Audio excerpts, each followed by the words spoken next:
Salut à tous l'équipe, j'espère que vous allez bien. Aujourd'hui, une nouvelle vidéo. On va parler du combat d'influenceurs MMA. Les noms, je les connais pas trop. Je crois que c'est Sebdadi et Ilian. On va parler de l'intérêt de ce combat. Est-ce que c'est une fausse bonne idée ou pas? On va parler des répercussions. Est-ce que ça peut montrer, on va dire, une belle image du MMA ou pas? On va pas non plus trop tailler, mais on va dire les termes. On va parler aussi de la santé mentale des combattants avec la vidéo pour ceux qui l'ont vu de Khamzat Chimaev qui parle qu'il était en dépression, que maintenant, ben, il s'est passé, entre guillemets, les plus dépressifs, qu'il est bien entouré. Maintenant, on va parler vraiment de ça. Et à la fin du stream, vous aurez peut-être une petite surprise pour ceux qui seront là samedi sur le live React de l'UFC Abu Dhabi. Donc pour ceux qui comptaient faire, on va dire qu'il n'y avait rien de prévu, n'hésitez pas à mettre les notifications. Et je vous dirai tout en fin de stream. Comme d'hab, on like, on commente, on s'abonne. Donc, combat d'influenceurs nul d'après Québécois, fin du débat, aucun intérêt. Guillaume Pelletier critique Lopez pour faire pire. Mais dites, donnez-moi votre avis. Pour vous, est-ce que ça a un intérêt directement et indirectement pour le MMA? Est-ce que si, entre guillemets, ils font pas une prestation trop dégueulasse, je sais pas quand le combat est prévu, depuis combien de temps ils s'entraînent, mais clairement, c'est pour faire de la thune et que de la thune. Euh, c'est oh là là, 3 streams d'affilée, on l'arrête plus. Et ouah, moi, je vais pas vous mentir, ça, je regarderai pas, ça c'est sûr. Déjà, je regarde pas les combats par exemple de Jake Paul parce que c'est pas forcément ce qui m'intéresse. Moi, j'ai pas envie de voir Jake Paul se faire éteindre ou gagner. Par exemple, le combat contre Mike Tyson, je vais même pas regarder parce que ça n'a pas d'intérêt pour moi. En fait, c'est quand je regarde du sport, c'est pour voir du haut niveau. Bien évidemment, quand il y a une hype, quand il y a peut-être un peu de trash talk ou quelque chose, ça peut donner du piment. Mais je préfère 20 fois regarder deux mecs tu vois, qui s'ignorent et qui ont rien à se reprocher comme Beterbiev Bivol. Mais je sais que ça va être du très haut niveau parce que c'est pour ça que je regarde du sport en fait. C'est pour regarder un très haut niveau de performance, de la technicité, etc. Le trash talk, tout ça, c'est du bonus, on va dire. C'est peut-être la petite cerise sur le gâteau et encore. C'est catastrophique pour le MMA. Ça donne une mauvaise image et je vais pas regarder. Honnêtement, en vrai, pour moi, ceux qui vont regarder, c'est ceux qui n'ont pas le temps, les curieux. Et franchement, j'ai du mal à comprendre, te dire je vais regarder ça en plus. Déjà, il faut rappeler que Guillaume avait insulté des médias MMA qui invitaient des influenceurs pour parler de MMA et derrière lui, il fait ça. J'ai eu une vidéo où il passait, où il disait ouais, moi je suis qui pour pas le laisser combattre, etc. Nanana, il s'entraîne dur et tout. Oui, certes, il s'entraîne dur, mais des mecs comme ça, il y en a plein qui s'entraînent dur, peut-être plus dur que lui, qui sont meilleurs que lui. Après, moi je dis toujours, c'est le nerf de la guerre, c'est l'argent. Bien évidemment qu'il ne fait pas par gaieté de cœur, il sait que, parce que derrière, il y a des gens qui vont vouloir regarder, acheter, etc. Mais je trouve que c'est pas. En plus, c'est pas les influenceurs les meilleurs influenceurs. Tu vois, par exemple, j'aurais préféré à la limite, tu mets des influenceurs muscu ou des streamers. À la limite, je sais pas, tu vois le délire que fait Rebeu Terre avec DTR, ou ta Prime, j'ai l'impression, j'ai pas trop regardé, mais j'ai l'impression qu'il s'entraîne dur pour son combat. C'est plus intéressant, quoi. C'est beaucoup plus intéressant. Des mecs, ça fait 6 mois, un an qui s'entraînent dur, et après ils proposent un combat. Certes, ce sera pas le combat de la décennie, mais c'est déjà mieux. C'est déjà des mecs qui ont moins de casseroles. Moi, je ne vais pas vous mentir, les influenceurs télé-réalité, c'est tout ce que je déteste en fait. Ça, j'ai rien contre eux personnellement, et moi, j'ai pas envie de juger ces mecs-là parce que je les connais pas et tout. Et je regarde pas, donc je sais pas ce qu'ils font. Mais en fait, les seuls passages que j'ai vus d'eux, malheureusement, c'est des passages ultra dégradants, malheureusement, pour eux-mêmes et pour entre guillemets les gens en général, quoi. En plus, ce sont des nazes. Il n'y a pas d'influenceur accusé d'agression sexuelle. Je suis pas au courant, Québécois. Donc, j'ai pas envie de faire des accusations sans preuve, tu vois, je t'avoue. Vu que je les connais pas. Les mecs de télé-réalité, c'est Kata. Le mec a avoué qu'il s'était dopé et Guillaume le signe. Ah ouais. Ouais, voilà, déjà, rien que ça, tu vois. Arrête. Arrête d'être lystique, c'est idéal. Ah, j'ai une entreprise à faire tourner, Nizarch. Non, mais moi, ces mecs-là, vous savez ce que j'en pense. Mais je me suis assagi, c'est pour ça que les gars, je dis pas des dingueries. Mais moi, les Sebdadi, tout ça, tous les mecs de la télé-réalité, à la limite, tu vois, les mecs Colanta, pour moi, c'est même pas de la. Enfin, c'est pas de la télé-réalité, un petit peu.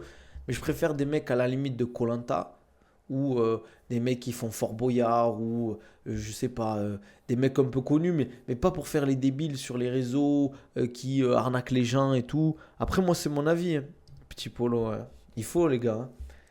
Euh, Moi, en fait, ce que j'aime pas, c'est que ces gens-là, en fait, ils vont faire un combat de merde, ils vont donner une mauvaise image du MMA parce qu'en fait c'est en mode ouais c'est un fourre-tout tu vois le MMA c'est en mode n'importe qui peut faire des combats et être mis en avant tu vois je peux pas me Dicave Pelletier ça veut dire quoi Dicave il est comme Lopez essaye de se faire passer pour un good guy ouais c'est ben oui pas des teubés qui sont connus que pour les arnaques ouais c'est ça le problème en fait c'est des gens les mecs qui vont regarder ça alors qu'il y a l'UFC 308 au même moment c'est ce week-end en plus le combat ou pas en vrai. Je sais même pas quand c'est le combat, parce que je vous avoue que je vais pas regarder, donc j'espère que c'est pas en même temps que l'UFC quand même, parce que ce serait une très mauvaise idée quoi.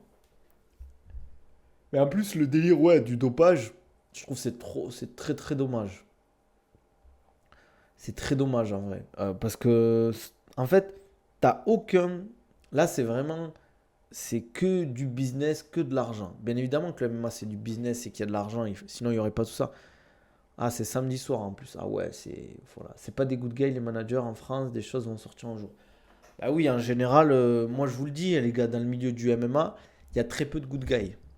Et comme je le dis souvent, je l'ai dit plusieurs fois sur mes lives et vidéos, vous les voyez tous gentils, tous super sympas les gens, mais en off, ils sont pas si super sympas qu'on le pense en plus.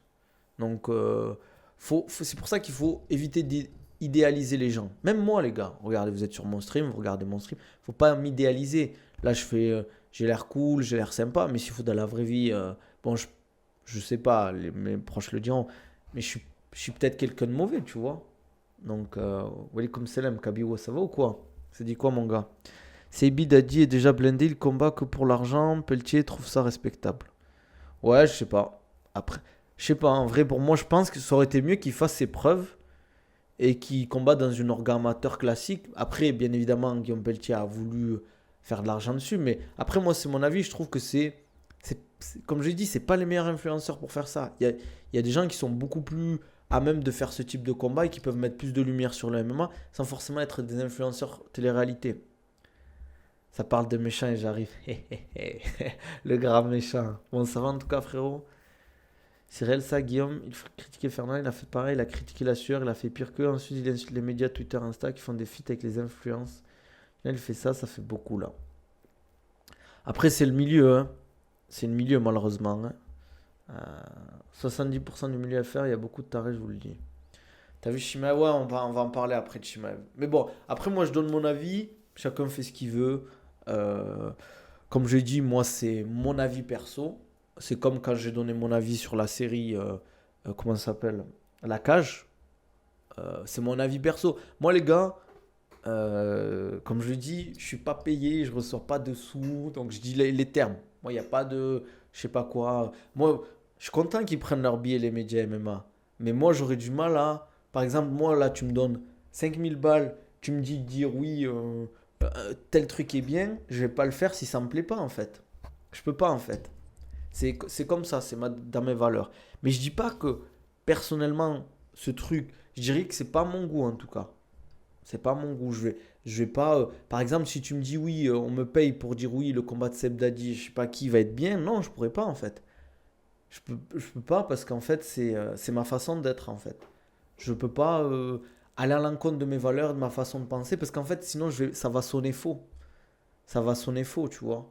Je vais pas dire oui, ça c'est bien, alors que je pense le contraire. C'est pour ça, moi, par exemple, j'ai été approché par des trucs pour des, comment ça s'appelle, des partenariats, mais vu que ça me parle pas et que je sais que ça va vous servir à rien, au contraire, ça va vous faire perdre de l'argent, je vais pas le mettre en avant.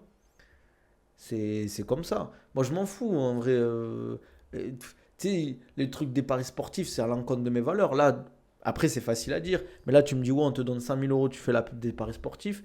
Imaginez un stream, en live, je vais vous dire, ouais, les gars, Unibet et tout. Déjà, par rapport à ma religion, c'est interdit. Et de deux, c'est du bon sens. T'as juste à voir, à aller dans les, comment ça s'appelle, dans les, comment on appelle ça, là, les trucs de chevaux, là, les PMU. Tu vois que des alcooliques, des gens qui sont complètement à l'ouest et qui font des paris sur des courses de chevaux. Pareil, le nombre de personnes que je connais qui font des paris sportifs, ils perdent de l'argent. Les meilleurs, je sais plus si on dit bookmakers, pronostiqueurs, entre guillemets, dans les paris sportifs, ils ont entre 50 et 60% de réussite. Et c'est les meilleurs, c'est le top du top. Là, on parle de l'élite. C'est-à-dire 50-60% de réussite, c'est très très faible.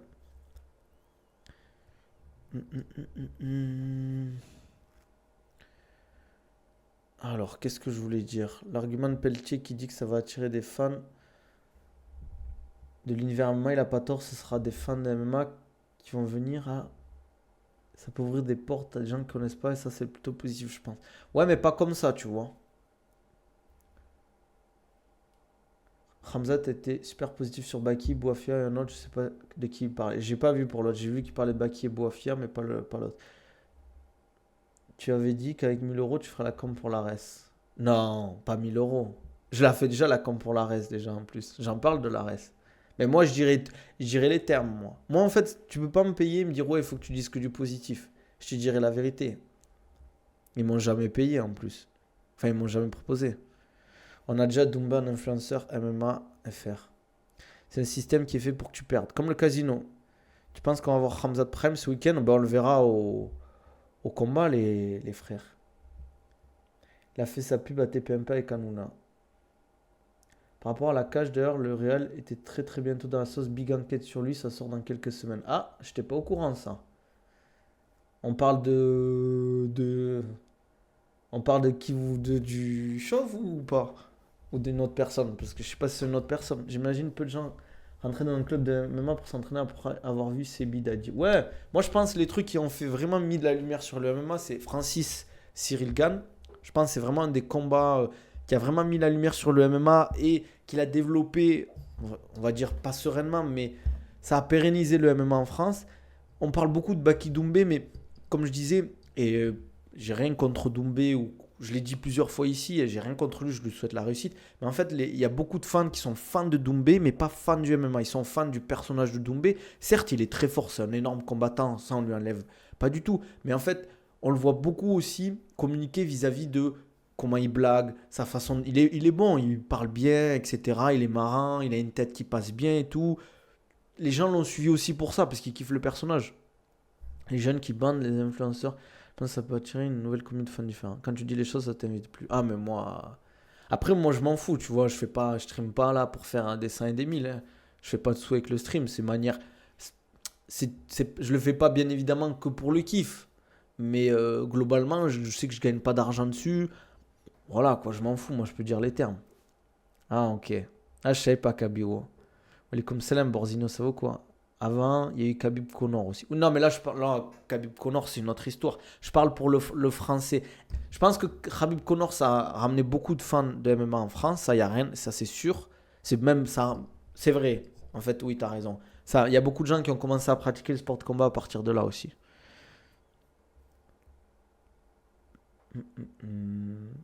Quand tu es managé par lui, qui fait ça en vrai, c'est quoi la suite? Il va demander aux combattants de fitter avec eux, je sais pas. Je sais pas. T'étais avec Baki pendant sa préparation avec Ramzat? Non, j'étais pas à Dubaï à ce moment-là. J'étais pas à Dubaï. En plus, lui, il est arrivé au pire moment. Il est arrivé fin de mois d'août, septembre, quand il fait très chaud. Il a souffert, le pauvre, je pense. Enfin bref, aussi je voulais parler de la santé mentale des combattants, les gars. Je sais pas si vous avez vu la vidéo de Khamzat Chimaev qui se livre, qui dit qu'il est plus en dépression, on va dire, sa dépression est finie, que maintenant il est très bien accompagné, qu'il a changé de team. Ça fait 2 fois qu'il change de team. Je le disais hier, avant il était au All-Star Gym avec Andreas, le général pour ceux qui connaissent. Il a gardé son coach de sol de All-Star. Je sais plus comment il s'appelle, mais c'est un super prof de sol qui régulièrement vient aux Émirats faire des compétitions. Il continue à pratiquer. Super coach. Pour ceux qui connaissent aussi sur Twitter, il s'entraîne beaucoup. Il coach, comment il s'appelle? Mansour, le développeur web qui vit à Stockholm. Il a changé tout son coaching staff. Il dit qu'il est mieux accompagné, que maintenant il y a quelqu'un qui gère même tout ce qui est complément alimentaire, qu'avant il prenait pas de vitamines. Et ça m'a un peu choqué d'entendre ça d'un combattant comme Shimev.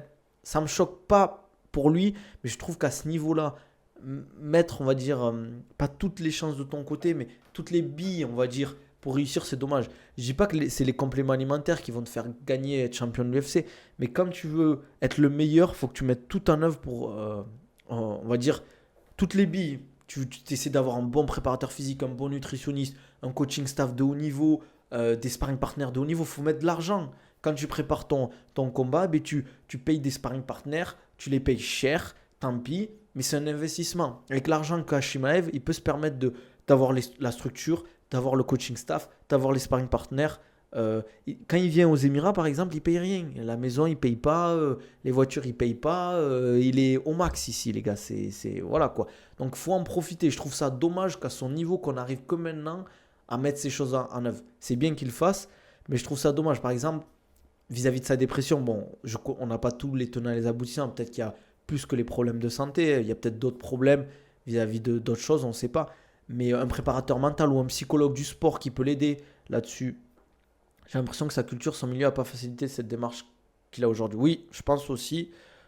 C'est vrai que le délire tchétchène, combattant musulman, on le sait, moi aussi je suis musulman, c'est quand tu es un homme, quand tu as des problèmes, tu sais à qui tu vas en parler. Mais des fois, c'est bien aussi d'en parler avec une autre personne, avec un spécialiste qui sait gérer ça. Et c'est surtout plus quand tu es sportif de haut niveau, quand tu as des problèmes de santé, c'est dur. Parce qu'en fait, c'est un truc que tu contrôles pas forcément. Tu as une maladie qui t'empêche de combattre. Tu sais, tu es un combattant, tu as cet ego, tu as entre guillemets rien ne peut m'arrêter. Là, tu as une maladie qui met ton corps. Moi, chaque fois que je suis malade, je me dis, mais en fait, le corps, il est trop faible. Tu es sur un tatami, tu te roules avec des mecs de plus de 100 kilos. Et au final, une maladie, elle t'éteint. T'es allongé sur le lit, tu peux plus rien faire, tu vois. Welcome salam Antoine, ça vaut quoi? L'argent, ça attire de mauvaises personnes aussi, c'est pas facile de faire le tri. Oui, ouais, moi j'ai des anecdotes pour Hamzat et d'autres combattants. Et il y a des gens, ils sont là pour te voler, t'arnaquer, et beaucoup. Hein. J'en connais un qui n'avait pas de game plan main event à Paris. J'espère que c'est faux en vrai ça. Il prend Whittaker plus au sérieux que tous ses autres combats. On verra comment ça se passe. Forcément, la santé mentale a sûrement dû passer au dernier plan vu que c'est un peu le genre de mec à la dure. Bah, ce qu'il disait, c'est qu'à l'époque, il s'entraînait 4 fois par jour, des fois.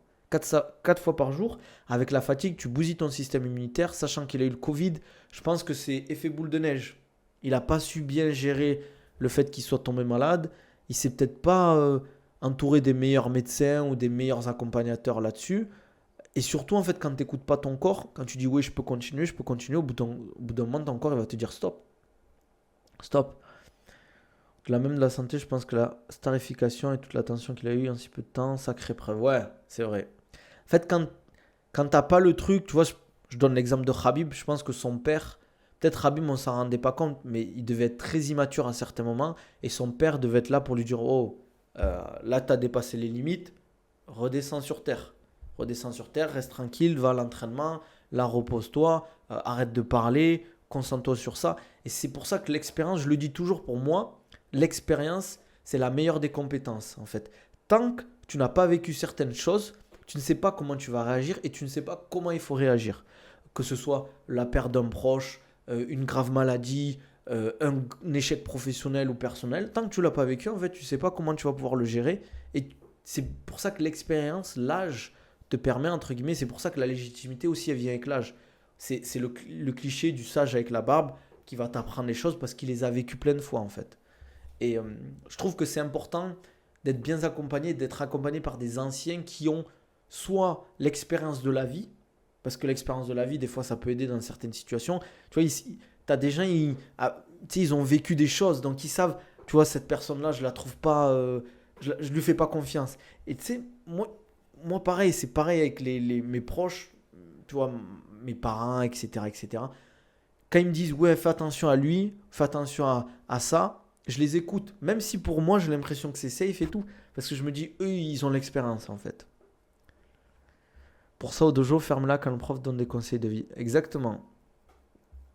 Warren a parlé de ça. Hein, le plus difficile à gérer, c'est quand tu gagnes, garder la tête froide quand les gens autour de toi veulent tous monter en grade, et pas forcément pour l'intérêt du combattant. Mais ça aussi, il faut en parler.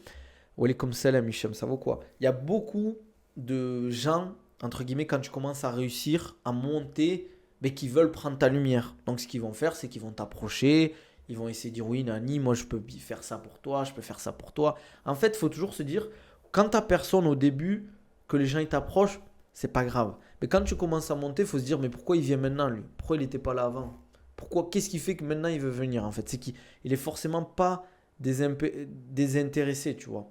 Il y a beaucoup de gens qui viennent autour des combattants, des sportifs de haut niveau ou des gens qui réussissent. Ils ne te veulent pas du bien. En fait, eux, ce qu'ils veulent, c'est prendre leur billet, prendre leur lumière. Et quand ils n'auront plus besoin de toi, ils se cassent. Et ce qu'il disait un truc intéressant, Warren, je trouvais dans l'interview que je crois qu'il a fait avec Bichot et Michael Lebou, ou je crois que c'est Boulox qui dit ça, ou c'est Michael Lebou, qui dit que la carrière d'un combattant elle est courte, la carrière d'un coach elle est très longue. Donc c'est différent la manière dont tu vas voir les choses. Alors là, quand nos parents nous disaient que nos amis ne seraient pas là à vie, qu'on ne les croyait pas. Exactement. Exactement. Moi, il y a des gens que j'ai perdu de vue alors que c'était des. Je les voyais comme mes meilleurs potes, entre guillemets. Et c'est pas une critique vis-à-vis d'eux, mais c'est que la vie continue et tu prends des chemins différents. Tu évolues dans ta façon de penser. Tu te dis, ben, ces gens-là, à ce moment-là, ben, c'était des bons amis, mais maintenant, je pourrais pas être, on va dire, ami, vraiment ami. Il y a amis, connaissances et vrais amis, des gens avec qui tu peux partager des choses, parler, discuter quand ça va pas, quand tu as un problème, ils t'aident, quand ils ont des problèmes, tu vas les aider. Voilà, tu vois. Et c'est des gens que tu vas pas forcément parler tous les jours, mais tous les 6 mois, tu prends des nouvelles parce que tu as envie de prendre des nouvelles, quoi. Les objectifs sont pas les mêmes, la mentalité aussi, c'est normal, c'est un changement continuel. Et c'est pour ça aussi, bien évidemment qu'il y a des personnes bienveillantes quand tu montes, mais c'est beaucoup plus dur de trouver des personnes bienveillantes que des personnes malveillantes, entre guillemets. Le meilleur exemple, c'est Nassour. Il a Nicolas Haute au sportif et Younes à la com, tout est carré. Oui, voilà. C'est des mecs, je pense, ça se passe super bien avec. Euh, ça se passait super bien avec. Ça se passe super bien avec, par exemple, avec Fernand. Moi, je sais que la relation, elle n'était pas top avec Nassour. C'était plus une relation professionnelle. Et quand tu as un coach, c'est plus que du professionnel.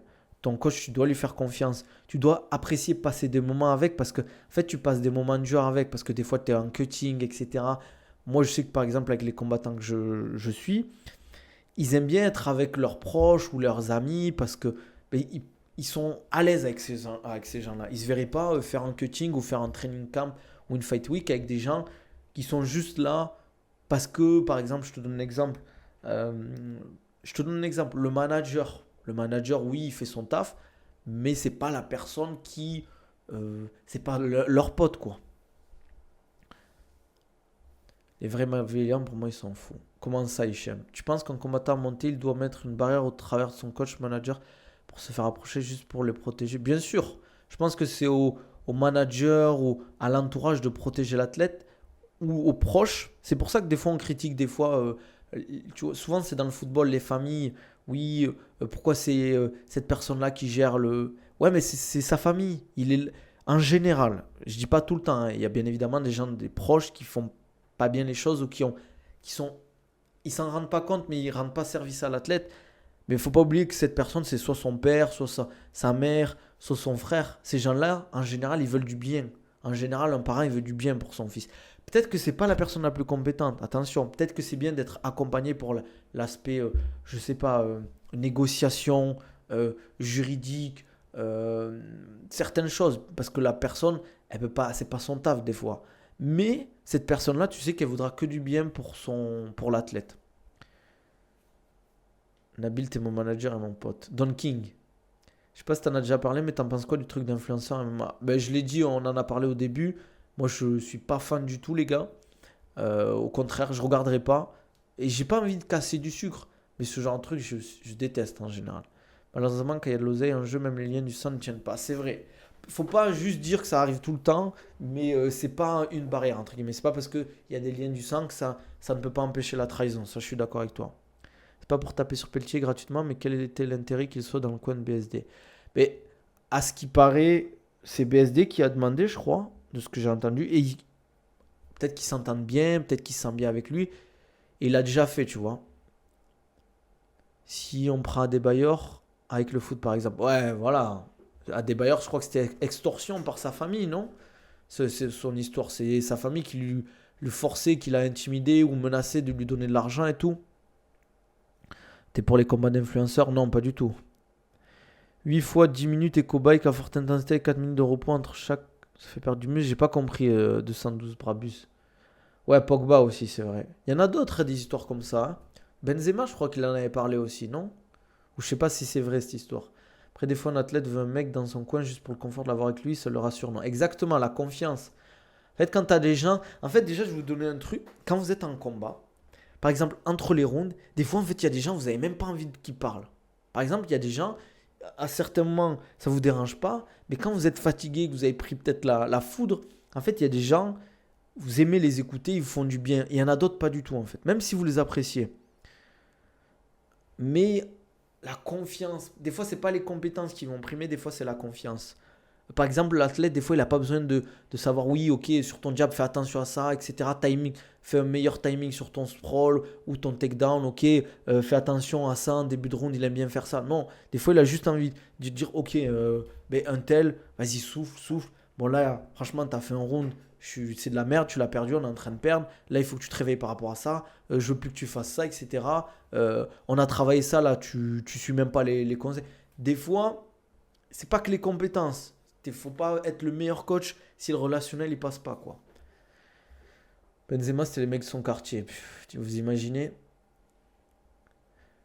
La com c'est un vrai taf déjà à l'époque j'avais pas compris que la team BSD rentre dans le clash sur les réseaux avec Doumbé mais l'interview sur Click avec la gueule cassée les lunettes c'est un désastre. Ouais moi aussi je suis d'accord que cette interview je l'aurais pas fait perso.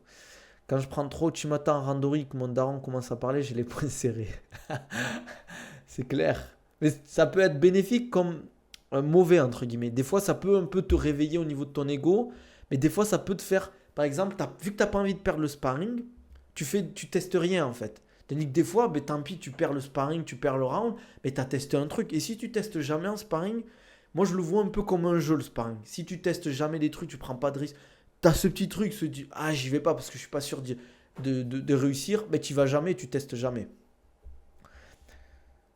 MDR de fou, des fois ton coach il te dit une phrase, ça rebooste d'un coup. Exactement. Des fois il suffit d'une phrase, d'un truc, et tu vois, les sports en général, c'est pas que physique, c'est cérébral, et il y a ce truc un peu de confiance. On parle souvent de l'état de flow ou la zone, mais je vous conseille de regarder ce que c'est super intéressant. Je l'avais étudié en cours, c'est vraiment top. Et pour ceux qui ont fait du sport, vous l'avez peut-être déjà vécu une ou deux fois, cette sensation de flottement, d'être en avant sur tout, de rien rater, de tout voir et tout. Et c'est assez impressionnant. Et je pense que quand vous allez lire Bon, il y a plusieurs études qui disent que c'est plus complexe que ça. Mais pour ceux qui ont fait beaucoup de sport, peut-être que ça va vous rappeler quelque chose. Imagine, t'es en combat, on te dit, allez, excite-toi. En fait, moi, c'est plus le mot excite-toi, en fait, qui, euh, qui me choque. 8 fois 10 minutes, c'est pas de la haute intensité, Brabus. Bon matin. Ah, moi, c'est pas le matin, là. Le plus important dans un combat, c'est le cardio. C'est pas aussi simple que ça, en fait. Les gens, ils mélangent trop le cardio, l'endurance, tout ça, en fait. Mais faire 8 fois 10 minutes, 8 fois 10 secondes et 8 fois 10 minutes, c'est pas pareil, frérot. Alors, je sais pas ce que tu voulais dire. En tout cas, je pense à Leon Edwards contre Kamaru, ça s'est super bien fini grâce au conseil entre rounds. Je pense que c'est possible que, voilà, c'est grâce à ça il ait testé ça, en fait. Il ait testé ce changement de garde euh, jab, high kick qui est passé quoi. T'as été déjà dans le coin d'un combattant pro, Nabil? Ouais, bien sûr. Un BJ, les ceintures blanches qui vont full force pour gagner sans technique dans mon prochain livre. Ouais, mais ça, c'est comme ça. Mais normalement, si t'es techniquement meilleur, c'est pas un problème. Quand tu fais tout sans réfléchir, tu réagis à chaque technique parfaitement, tu te sens comme un monstre. Ouais, voilà, c'est ça. Après, faire gaffe avec les sparring car la Moussouli s'est fait détruire par Wanderlei gratuitement. Ouais, mais après, c'est pas la même catégorie et tout aussi. Hein. D'ailleurs, il y aura potentiellement Aïda Vesbinaté pour la reste en janvier. Comment tu sais, Borzinho? Faut différencier l'endurance et l'explosivité comme perte de poids et perte de gras. Ouais, mais même, par exemple, la force, ça va aider ton endurance. Être plus fort va faire en sorte que tu utilises moins d'énergie. Par exemple, si tu es plus fort pour un marathonien, à chaque foulée, il va utiliser moins d'énergie. Donc forcément, il va être plus endurant. L'état de flow, il y a des études sérieuses dessus ou c'est mystique? Il y a des études sérieuses dessus, mais je pense qu'il faut attendre encore d'avoir plus de recul. Et n'hésite pas à lire. Moi, je l'ai étudié. Globalement, je pense que ça existe, mais c'est plus complexe qu'on le pense. De Binaté ou Aïda? Tu penses qu'Ngannou vs Jones c'est le combat du siècle? Non, pas le combat du siècle. Pour moi, le combat du siècle, ça reste bien évidemment Conor Khabib, mais parce que Jones, il est un peu fatigué. Jones, il est un peu fatigué. Malheureusement, il ne sera pas à son meilleur niveau. Je pense qu'Ngannou aussi, même s'il a été très fort à son dernier combat, il m'a impressionné. Il aura peut-être, je sais pas s'il aura la grinta en fait, tu vois. Pera vs Ngannou en anglaise plutôt. Ouais, ça peut se faire, mais bon. En MMA, je pense qu'Ngannou le tue à Pera. Il le laisse pour mort au premier round. L'état de flow, c'est un peu comme les rêves, les hallucinations, les expériences de mort imminente. Tellement compliqué de théoriser sur ça, mais c'est réel. Ouais, voilà. C'est beaucoup plus complexe qu'on le pense. Frère, je t'ai déjà répondu, je crois, non? Brabus. J'ai déjà été en état de flow, subhanallah, c'est impressionnant. C'était pourquoi tu faisais quoi? Racontez vos histoires d'état de flow, les gars. Moi, ça m'intéresse. Mais je crois il y a un manga de basket qui en parle à un moment, non? Je connais pas trop un animé de basket ou un manga de basket qui parle il parle de la zone, je crois. Je suis pas un spécialiste, j'ai pas regardé, mais oui, Kuroko. Ok, ok. Ben voilà, je pense que c'est ça. Ils appellent ça, je crois, la zone, mais il y a aussi, ça s'appelle l'état de flow. Petite info croustille, fondante, mon coach a fait une partie de la prépa Muay Thai chez John Jones, il pouvait pas mettre de middle. Il pouvait pas mettre de middle. Ok. Parce il était blessé ou... J'étais en état de fou quand ils ont annoncé le nouveau Zelda. Tu as vu les stories TikTok de Mewtwo qui danse? On nous a promis le god des poids lourds. On a Danny Douboun. Au foot plusieurs fois. Ouais, c'est possible au foot, ouais. C'est fou quand même qu'il peut pas mettre de middle. Hein. Parce que c'est pas non plus un high kick. Hein. Ngannou, il détruit Jones. J'ai revu le début du combat de Jones contre Gain. Il faisait n'importe quoi. Jones. Puis point après Cyril a fait une énorme erreur au sol. Il avait pas assez bossé. Par contre, il cogne de fou. Ah, ça m'étonne pas. Hein. Ça m'étonne pas. Hein. Mais bon, après, il a capitalisé sur l'heure de Cyril. On peut pas nier que John Jones face à Cyril, ce qu'il fait sur la lutte et le grappling, c'est quand même impressionnant. Hein. Il termine un mec super rapidement. Après, comme je le dis souvent vis-à-vis de Cyril, je pense que si tu fais le combat 10 fois, ça arrive qu'une fois en fait, ça. Comme Selem, ça va quoi? Ça arrive que 10 fois. Le Cyril Gane qui fait cette erreur, John Jones qui capitalise. Après, il le savait, hein, Cyril, que il allait lutter John Jones. Je le voyais pas striker face à Cyril Gane pendant 5 rounds.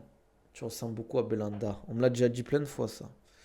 J'ai pas le compte en banque, en tout cas, malheureusement. Ah. Qu'est-ce que je voulais dire, les gars? Bon, après, si vous avez des questions, n'hésitez pas. Après, je vous dirai le petit truc que je ferai samedi. T'as l'impression que tout était au ralenti. Il y avait des vidéos. Il y avait des vidéos, le jeu allait grave vite. Tu vois, les choses au ralenti, t'es juste trop fort. J'imagine pas la sensation dans un sport de combat où en plus il y a l'adrénaline. Cormier ne va pas pouvoir l'interviewer Jones et commenter son combat. Ils vont se taper dessus. Je sais même pas s'il sera là pour son combat. Je sais pas. Je sais pas si c'est lui qui va faire l'interview. En tout cas, le combat me hype pas du tout, moi. T'as les oreilles en chou-fleur? Non, pas du tout. J'ai pour le moment été épargné. Peut-être ça viendra un jour, hein. Mais pour le moment, ça va. La majorité des mecs qui ont tourné avec Gain, ils ont tous dit qu'il avait aucune défense malgré une vraie puissance en grappling clinch. Bah, il y a des vidéos qui sont sorties quand même. Après, ça reste que des sparring. Mais on le voit tourner avec Reda, je sais pas comment on dit Reda, vous savez qui c'est? Pour ceux qui connaissent un peu le sport de combat. Ah, il fait des trucs, les gars. C'est assez impressionnant quand même. Hein. Le combat de Morgan Charles au KSW. Il esquive chaque droite et kick. Au KSW, c'était? Non, non. Cage Warrior, tu veux dire? On dit Meb Touch. Ok. Meb Touch. Ouais, il y a des vidéos qui sont sorties. Oui, c'est le haut du panier. Mais c'est même pas un poids lourd. C'est ça que je veux dire. C'est du très haut niveau, je dis pas le contraire. Hein. Mais oui, contre Spivak, il a fait le taf. Mais c'est pour ça que je dis souvent que le MMA n'est pas le JJB ou le grappling. Il y a tellement de paramètres à prendre en compte. Un mec comme Cyril Gane qui a une super gestion de distance, qui a un Muay Thai de haut niveau, déjà pour l'approcher, faut y aller. Ça veut dire que tu vas potentiellement prendre beaucoup de dégâts avant d'arriver au contact. Et surtout que, vu sa façon de se déplacer à Cyril et tout, c'est compliqué d'arriver au contact. Quand John Jones arrive au contact face à Cyril, c'est lui, Cyril, qui décide d'avancer. Changement de stance, bras arrière, ça passe pas, le timing il passe en dessous du bras. Voilà, après il part en body lock. Quand le body lock est fermé face à un mec qui est très bon en lutte, surtout que John Jones c'est un mek de la Greco, body lock lui c'est le rêve hein, pour lui. C'est comme si tu donnais tes deux jambes à un lutteur olympique. Tu penses à Ngannou Fuma Spinal? C'est une super question ça. C'est une bonne question les gars. Est-ce que je fais un sondage ou pas? Allez, vous savez, moi je suis le roi des sondages les gars. Est-ce qu'Ngannou Fuma Spinal? Allez, nouveau sondage, Aspinal vs le Predator. Aspinal, il faudra voter les gars. Predator. Allez, votez les gars. Je vous laisse voter avant de voter. Jamais. Sondage. Ngannou sans problème, il fume easy. C'est à cause de Lopez que Baki ne combat plus pour le moment car il ne se suit plus sur les réseaux, j'ai remarqué. Borzinho, ceux qui savent, savent. Mais je peux pas en dire plus. Selem, quelqu'un sait, c'est quand la conférence de l'UFC 308, je crois que ça a commencé, non? À voter. Après, c'est réel. Contre Ngannou. Puis contre John Jones, il s'est fait totalement mesquiniser au sol. Boss qui arrive tout droit sur la faucheuse. Ah, je sais pas, les gars, on verra. Hein. Bon, allez, je vote moi aussi. On vote. Voilà, à voter. Aspinal trop fort dans tous les compartiments, wesh. Tu trouves? Ah, il s'est quand même fait plusieurs fois. En fait, je trouve Aspinal, il est fort. Mais je pense qu'en fait, il est fort face au mec qui leur rentre dedans, en fait. 14 demain, la conférence de presse, les mecs. Ok, c'est demain, 14h. Je crois que c'est les Media Day aujourd'hui. Donc, il va faire des sortes d'interviews avec des médias, quoi. Ngannou a gagné le sondage. Intelligent debout au sol, physiquement une machine, maxi cardio. Moi, je vois Aspinal perso. Ah non, mais c'est une machine, Aspinal, je dis pas le contraire. Moi, tu vois, par exemple, Aspinal John Jones. Franchement, je mets Aspinal favori. Hein. Je mets Aspinal favori. Hein. On verra. Mais j'ai bien envie d'avoir un Cyril, d'un Cyril Aspinal, moi, à Liverpool ou un truc comme ça. Ça serait cool, un petit France-Angleterre. Ça peut être cool pour la ceinture intérim ou la ceinture, on va dire, officielle, si Stipe et John Jones quittent le MMA, quoi. Comment c'est possible de donner quelqu'un gagnant contre Ngannou sérieux? Après, attention, les gars. Ngannou, il a perdu plusieurs fois. Voilà, quoi. Il a perdu contre Stipe. Il a eu plusieurs défaites à l'UFC. C'est pas, il est fort, on ne dit pas le contraire. Mais c'est pas non plus... Voilà, quoi. Gain Aspinal à Wembley, purée, ce serait une dinguerie en vrai. Après, même si je suis Team Baki tous les jours, les combattants doivent comprendre que le MMA professionnel et qu'il y a des contrats respectés, jamais tu aurais ça dans le foot de haut niveau. C'est plus complexe que ça. C'est pour ça que je peux pas en parler, Sinizo.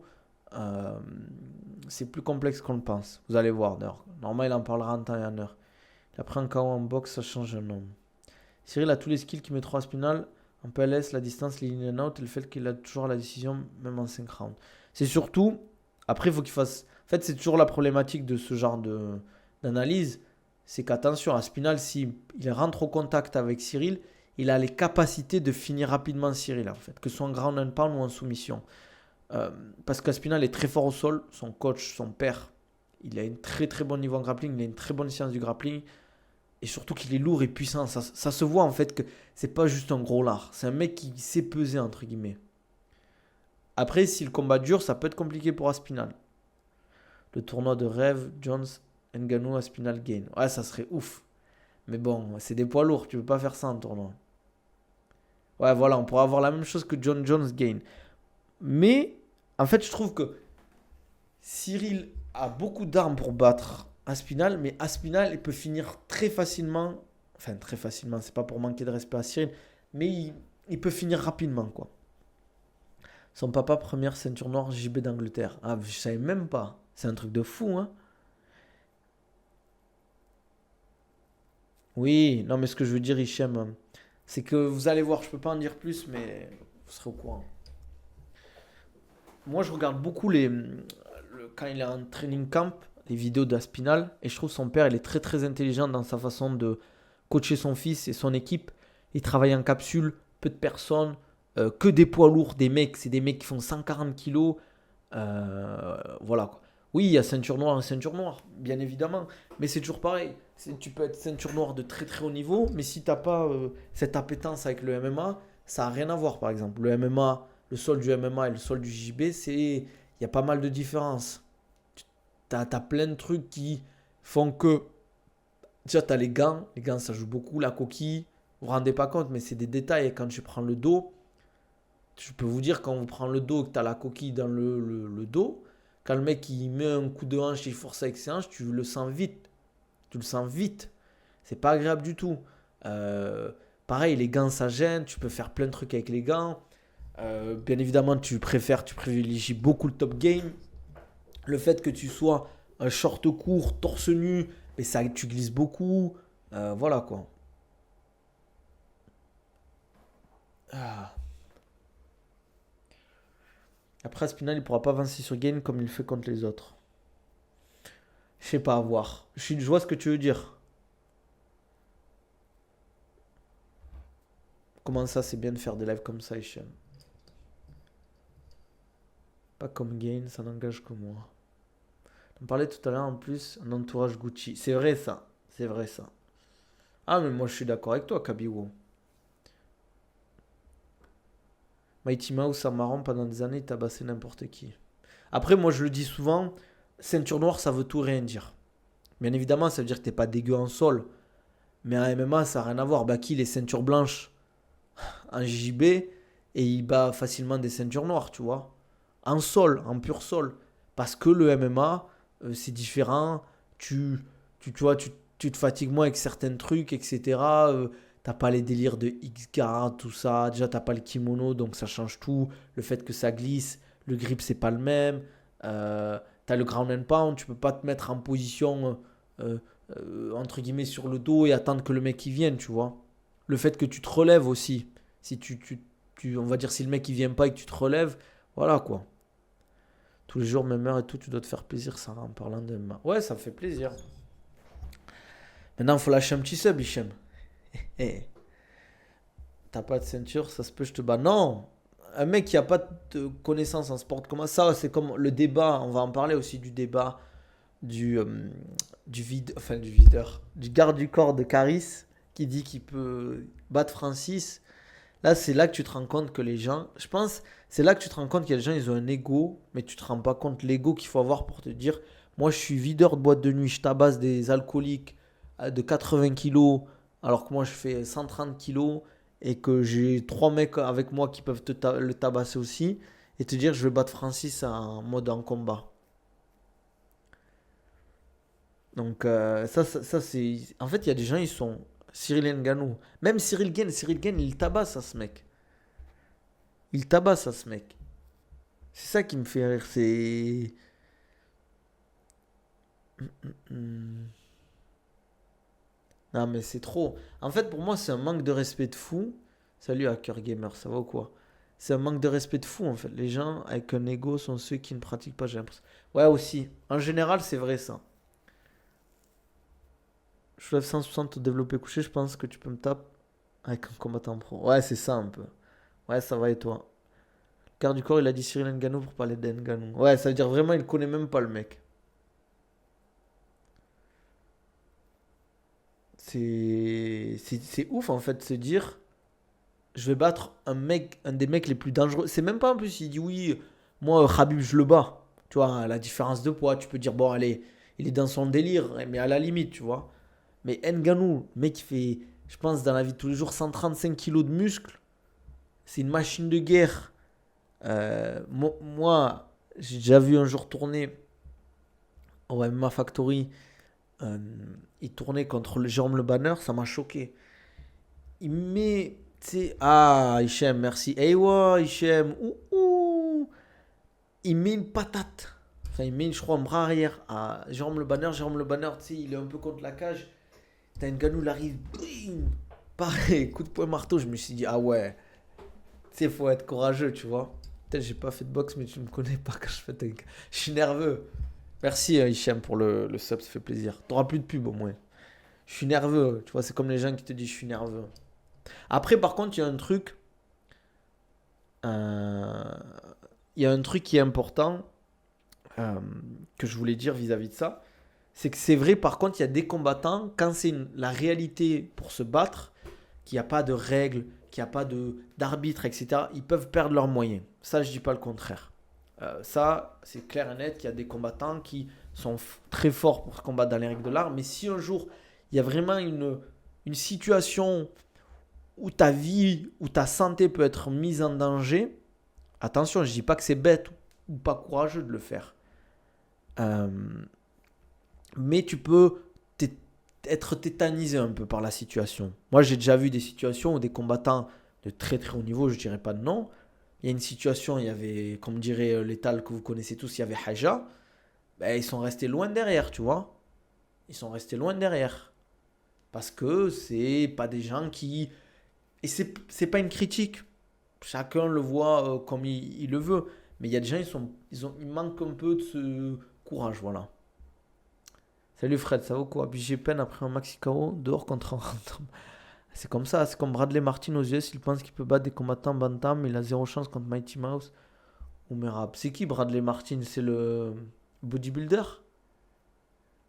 Garde du corps de Caris, un gros lard qui balance des grosses manchettes à 2 à l'heure contre un galop de cette mesquine épée. Ouais, des Z. Ah ouais, Fred, il veut m'affronter. Tu veux m'affronter ou quoi, Fred? Je suis en 77 kilos, moi. Ah, mais il se fait tuer, Bradley Martins, par Mighty Mouse. En fait, c'est un autre level, les gars. On parle de bodybuilding, là. On parle d'un mec qui pousse des barres. Après, moi, j'aime pas faire la comparatif bodybuilder, combattant pro. C'est en mode, les combattants, tu sais, ils ont besoin de prouver, tu vois. C'est chaud de marcher avec des gars qui se mouilleraient pas pour toi. Ouais, mais c'est comme ça. C'est comme ça. On n'est pas fait du même bois. Il y a des gens, ils ont pas ce truc. Après, c'est pas une critique non plus, hein. Moi, je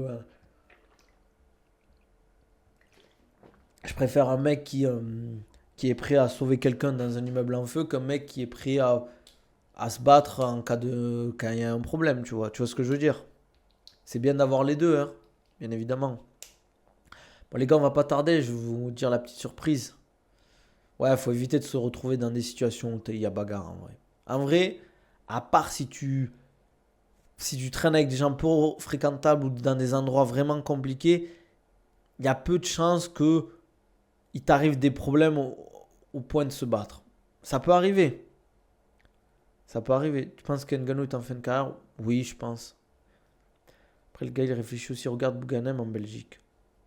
Comment ça? Je vois pas la. Sinizo, tu parles de quoi?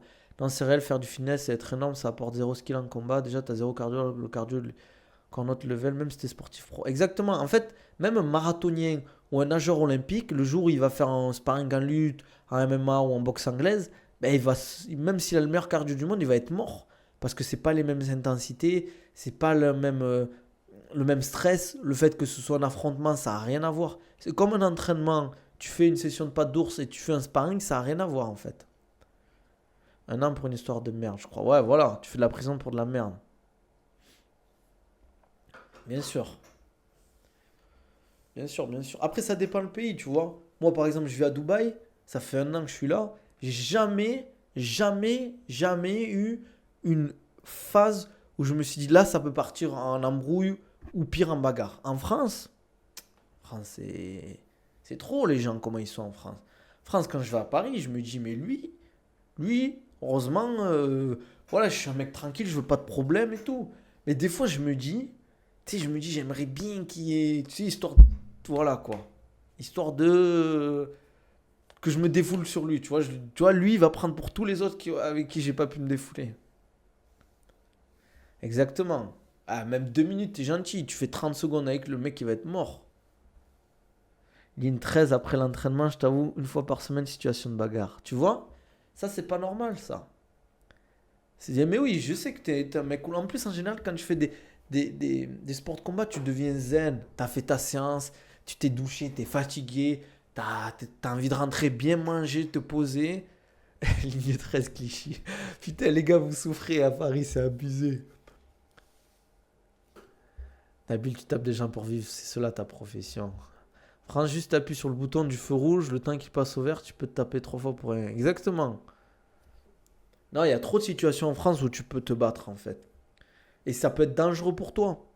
Je fais ligne 13, ligne 2, je t'avoue, c'est ghetto. Ah, mais Paris, c'est chaud, les gars. Franchement, faut être courageux à Paris, hein. Et encore, nous, on est des mecs, mais quand t'es une femme, ça doit être chaud de fou. Parce que tu peux pas te défendre. En plus, le problème, c'est que des fois, tu t'embrouilles, le mec, il va sortir un cutter en tournevis, il va te planter. Ou t'as des mecs, en fait, ils cherchent un peu. Ils cherchent. Tu Tu sais, ils font tout pour que tu les embrouilles en fait. Tu sais, ils vont te pousser, ils vont faire des trucs qui se font pas, tu sais, ils vont parler fort, ils vont mettre la musique à fond, des trucs comme ça. Et toi, tu vas lui dire, ouais, vas-y, arrête et tout. Tu vas te retourner, il va te mettre un coup de cutter ou un coup de tournevis, tu vois. Ou même si tu le frappes, le mec, tu le tabasses, il va revenir, tu vas te retrouver une heure après, tu vas te retrouver avec 10 mecs qui te courent derrière, quoi. C'est compliqué, ouais, c'est compliqué. Il y a trop d'histoires comme ça, en fait. Ça devient compliqué, la France, vis-à-vis de ça, hein. C'est pas pour faire le mec alarmiste et tout. Moi, et pas pour faire le mec, oui, ministère du tourisme des Émirats. Mais franchement, c'est tellement, t'es tellement beaucoup plus serein. Ici à Dubaï, t'es là, tu te dis, ouais, t'es tranquille en fait, t'es zen. Tu t'embrouilles pas en fait. Mais oui, tu sais qu'à Dubaï, les femmes à 3 heures du matin, il n'arrivera rien. En fait, déjà ici, tu fais un accident de voiture, t'es avec une femme, ne t'embrouille même pas. T'embrouille même pas avec la femme. Parce que si tu hausses le ton, qu'il y a des témoins, t'es mort. T'es mort. Mais alors si tu frappes, mais c'est encore pire. Ici, tu siffles pas les femmes, tu les klaxonnes pas, tu leur dis pas, ouais, t'es sexy ou je sais pas quoi. Tu fais ça, mais t'es mort. T'es mort. Ouais. Oui, c'est moins laxiste, mais il n'y a pas que ça en fait. Il y a globalement, bon, je pense qu'il y a plusieurs explications. C'est pas juste que les gens ils sont mieux éduqués ou voilà. C'est globalement, c'est strict. On va pas se mentir. Il y a des caméras partout. Ça rigole pas. Aussi, il y a beaucoup d'expatriés. Ça veut dire que les gens ils tiennent à leur visa. Ici, tu fais une dinguerie et ils te disent, ok, vous allez payer 50 000 € et votre visa, c'est terminé. Et potentiellement, ben, tu ne pourras plus revenir dans le pays. Donc, si tu as lancé un business ou si tu as envie de développer ton truc ici, ben, tu te tiens à carreau, entre guillemets. Euh, une fois, bien sûr, ils cherchent une fois, un mec veut hagar la place d'un autre passager victime, personne ne fait rien, mesquine, donc obligé d'intervenir. Alhamdoulilah, le mec a pas fait le malin, mais c'était chaud. Ouais, voilà. Même si tu sais te battre, s'il faut, tu vas te battre avec lui, tu vas le tabasser, et tu as deux mecs qui vont arriver par derrière, quoi. France t'appelle les keufs, ils veulent plus travailler, on a l'impression. C'est différent. Moi, en fait, c'est un truc tout simple. Ici, par exemple, au niveau des radars, tu as des radars toutes les 4 kilomètres. Ici, tu as un radar tous les 4 kilomètres sur les axes, on va dire, importants. Ça veut dire que tu roules trop vite, tu te fais attraper. Euh, Par exemple, les feux rouges ici, les feux rouges avec radar, si tu prends un feu, tu passes au feu rouge, c'est 30 000 AED. Faites votre calcul, il faut juste diviser par 4 pour savoir ce que ça fait en euros. Combien vous allez payer. Un feu, hein, feu rouge, hein. Moi, ça me dérange pas en fait quand c'est strict en fait. Ouais, voilà, tu peux pas jeter des trucs par terre. Après, je dis pas, attends, tout n'est pas parfait, attention. Mais globalement, au niveau de la sécurité, ça met une tempête à la France. Les gars, des fois, je pars, hein, je laisse la porte de chez moi ouverte, je ferme pas à clé. Je ferme pas à clé. Il y a des pleines vidéos de gens, ils partent en vacances, ils ferment pas à clé. Je connais un pote qui vit depuis 2 ans ici, il a jamais fermé à clé chez lui.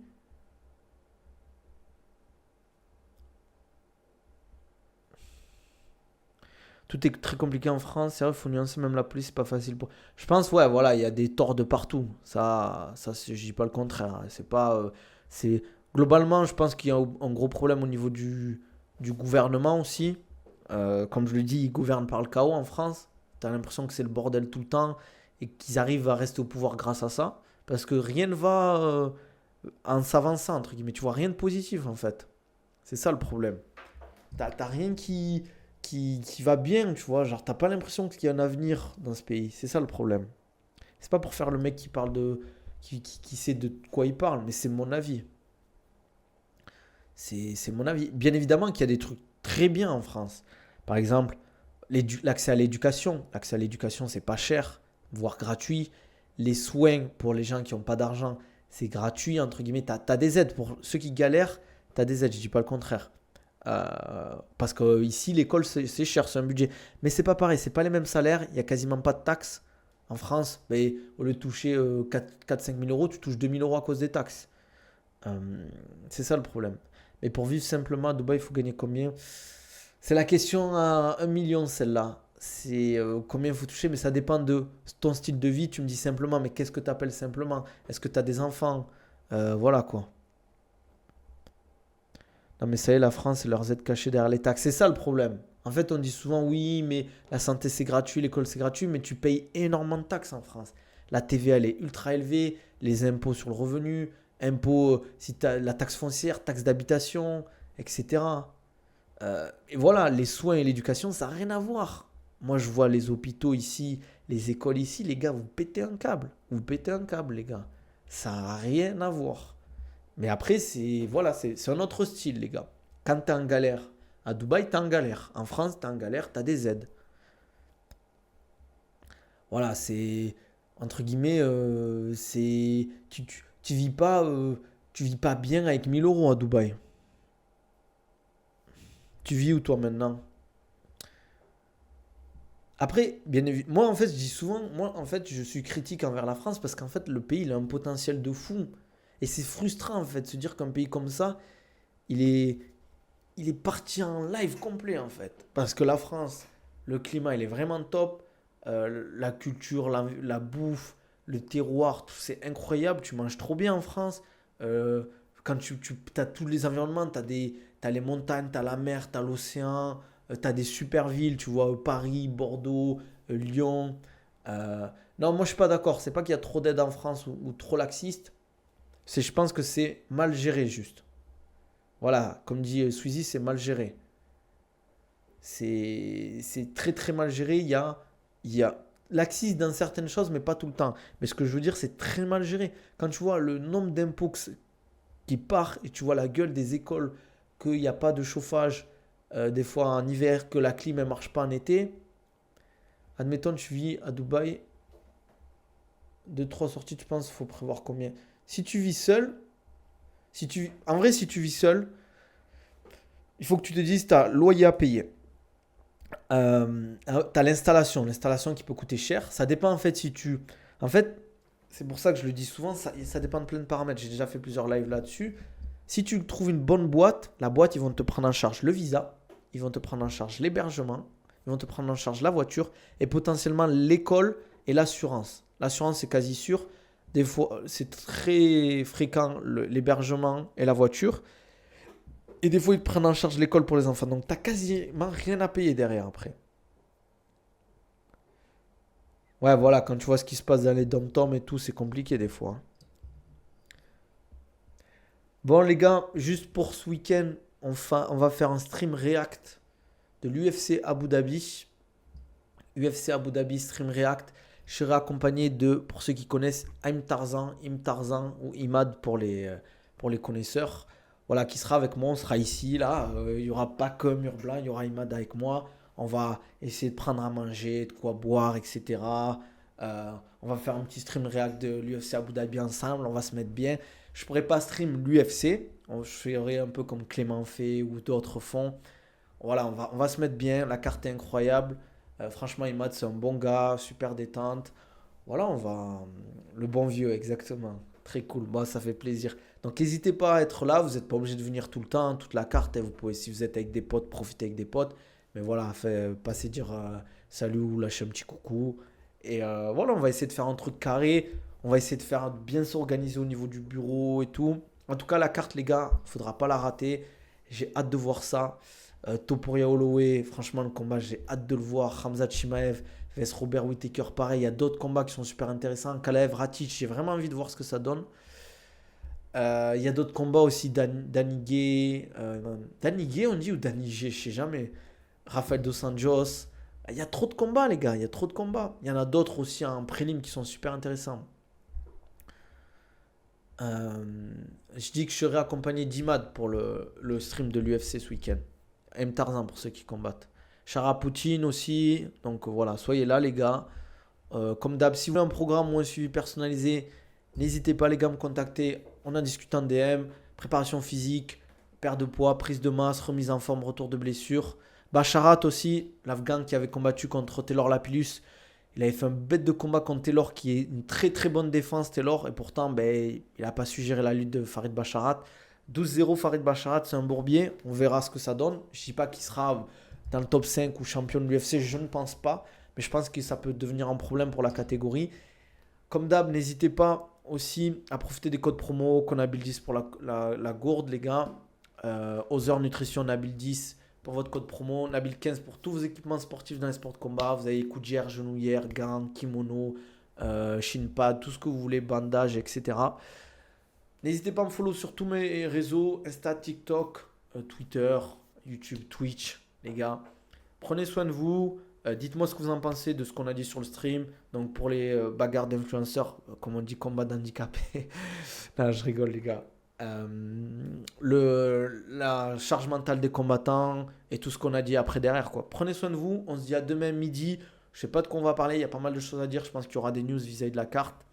Voilà, on se dit à demain. Likez, commentez et à la prochaine. Ciao, ciao, les gars. Walaikum salam, Kabiwa. Ça fait plaisir. Merci à toi. On reste en contact.